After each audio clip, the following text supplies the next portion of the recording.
Hello friends, welcome to SSC coaching centre. दोस्तों, गणित का स्पेशल क्लास, गणित का बहुत ही बेहतरीन क्लास है, पूरा जरूर देखिएगा।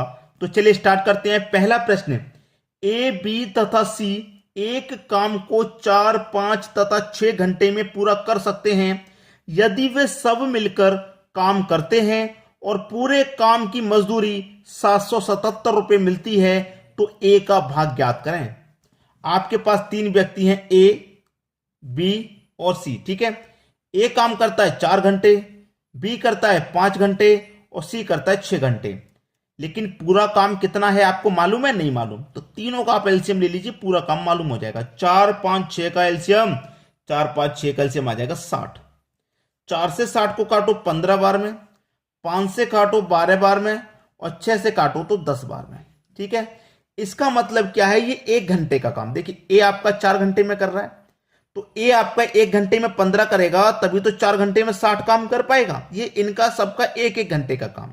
ठीक है, और टोटल काम कितना है? 60। ये आपको मालूम हो गया। अब इधर मैं काउंट करूं, ए, बी और सी, तीनों का मेरे पास 1 घंटे का काम है। 15, 12 और 10, तीनों का 1-1 घंटे का काम मेरे पास है।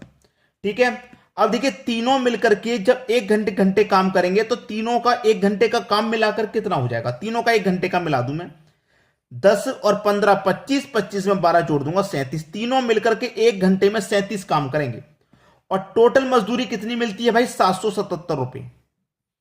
टोटल मजदूरी 777 है, तो 1 घंटे की मजदूरी से इसे क्या कर दो? डिवाइड कर दो। 1 घंटे की मजदूरी से 37 से 777 को मैं काटूंगा, ये 21 बार में पूरा पूरा कट गया।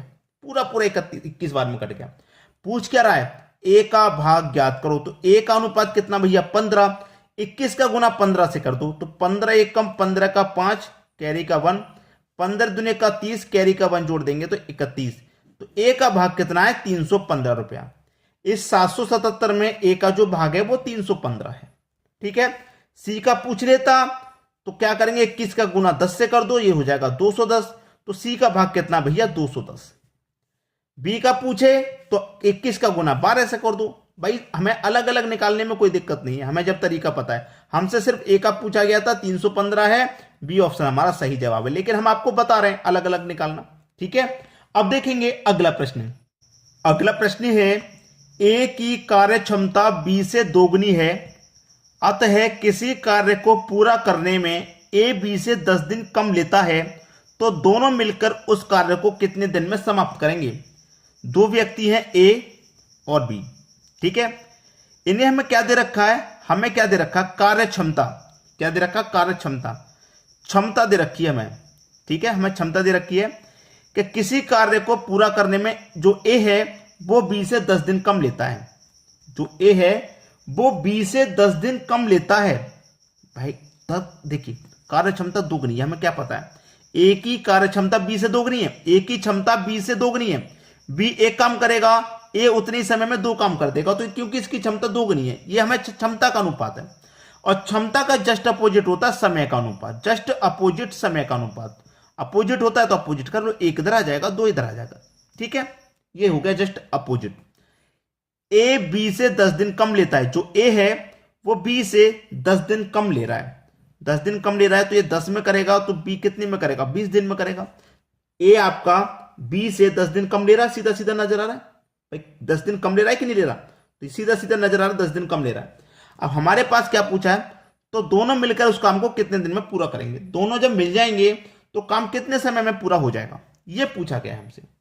ठीक है भाई, प्रश्न में कोई दिक्कत? हमारे पास ए और बी दो व्यक्ति हैं। ए और बी, ए का काम 1 और बी का समय 2, दोनों का एलसीएम 1 और 2 का एलसीएम 3।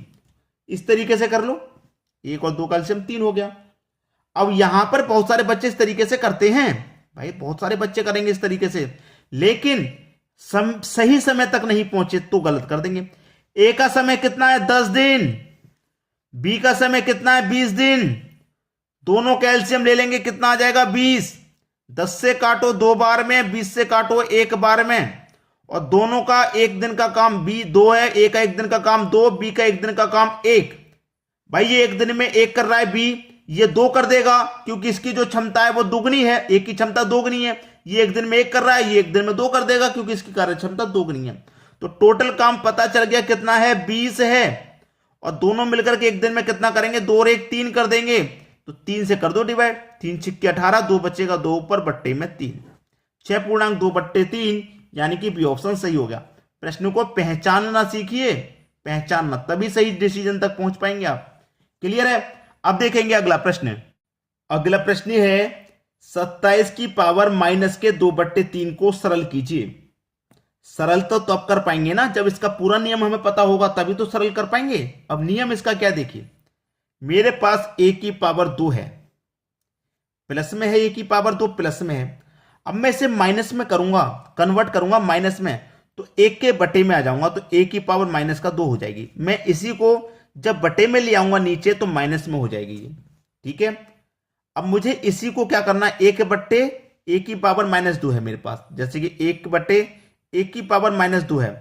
अब इस -2 को मैं पावर को प्लस में ले जाऊं, इस तो ऊपर ले जाऊंगा, तो ऊपर ले जाऊंगा तो a की पावर 2 प्लस की हो जाएगी। और जैसे कि a की पावर -2 है, a की पावर -2, भाई माइनस में पावर है, इसको मुझे प्लस में बनाना, तो 1 के बटे में ले आऊंगा, 1 की पावर +2 हो जाएगी। इस तरीके से चेंज करते हैं, बिल्कुल इसी को भी चेंज करेंगे। अब मेरे पास 27 की पावर -2/3 है, मैं इसे प्लस बनाऊंगा तो 1 के बटे में ले आऊंगा, 27 की पावर 2/3 प्लस की हो गई, ठीक है, बराबर 1। 27 को मैं क्या लिख सकता हूं, 3 की पावर 3 की पावर कितना है, 2/3, 3 से 3 कट गया, बचेगा क्या, 1 के बटे में 3 की पावर 2, और 3 की पावर 2 का मान होता है 9, तो 1/9 हमारा सही जवाब, 1/9, यानी कि सी ऑप्शन हमारे प्रश्न का बिल्कुल सही जवाब हो जाएगा। क्लियर हो गया सभी को। अब देखेंगे अगला प्रश्न। अगला प्रश्न है 2 संख्याओं का अनुपात 3:7 है और उनका HCF 18 है, तो उनका LCM क्या होगा। ये 4 नंबर प्रश्न है। अभी 5 नंबर 6 नंबर प्रश्न बचा है आगे के लिए। 5 नंबर और 6 नंबर देखना मत भूलना, क्योंकि मैंने ये प्रश्न आपको होमवर्क के लिए दे दिया भाई। इस प्रश्न को जब आप होमवर्क के लिए सीखेंगे, करेंगे, तो बहुत कुछ जानकारी मिलेगी। अब 5 नंबर और 6 नंबर प्रश्न देख लीजिए, बहुत ही धमाकेदार प्रश्न है जो आपको बहुत कुछ सिखा के जाएंगे, ठीक है। इस प्रश्न का आंसर आप मुझे कमेंट बॉक्स में बताइएगा क्या होगा, ठीक है, कमेंट बॉक्स में। अब देखेंगे अगला प्रश्न। अगला प्रश्न है वर्तमान में सीमा और रीमा की आयु का अनुपात 2:3 है। उनकी आयु में 6 वर्ष का अंतर है, तो 6 वर्ष बाद सीमा की आयु क्या होगी।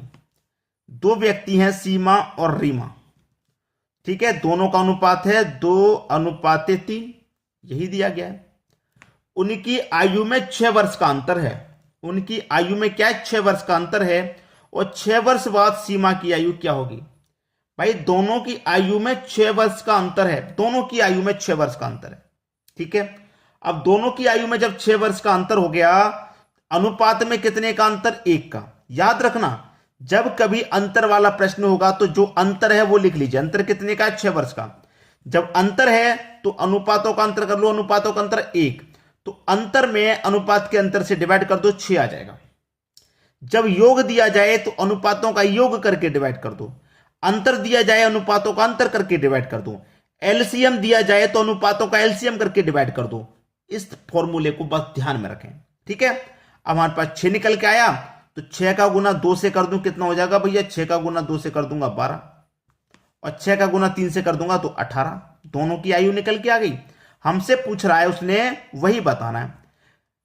6 वर्ष का अंतर है, तो 6 वर्ष बाद सीमा की आयु क्या होगी, सीमा की आयु पूछ रहा है।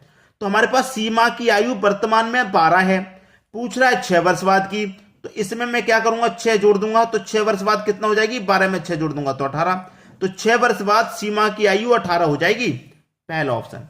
अगर रीमा की पूछेगा 6 वर्ष बाद की, तो रीमा की आयु में 6 जोड़ देंगे तो इसकी 24 वर्ष हो जाएगी, लेकिन जिसका पूछा उसी का तो बताना है। क्लियर है। अब देखेंगे अगला प्रश्न। अगला प्रश्न है यदि 43 की पावर 45 प्लस 5 को 44 से विभाजित किया जाए तो शेषफल क्या होगा। मैंने आपको बहुत बार बताया है कि अगर पावर सम है, पावर सम है तो पावर 2 लेंगे या फिर 4, और अगर पावर विषम है, पावर अगर विषम है तो पावर 1 लेंगे या फिर 3। अब पावर कैसी है, हमारे पास विषम है ना, तो पावर पहले 1 लेंगे। तो 43 की पावर क्या करेंगे, पहले 1 लेंगे प्लस 5, ठीक है। और कितने से विभाजित करना है, 44 से विभाजित करना है, 44 से भाग करना है। 43 की पावर 1 का मान 43 ही रहेगा, प्लस का 5 जोड़ेंगे और 44 से भाग करेंगे। 43 में 5 जोड़ दो 48, डिवाइड करना है 44 से, 44 एक कम 44 कट गया। जब 44 कट गया 48 में से तो बचा कितना, 4, तो 4 ही तो शेषफल हो गया। यही आपका सही जवाब 4, बी ऑप्शन बिल्कुल सही। लाइक कमेंट शेयर करना बिल्कुल मत भूलना। वीडियो पसंद आया है लाइक कमेंट शेयर जरूर करें, ठीक है दोस्तों। वीडियो देखने के लिए आपका बहुत बहुत धन्यवाद।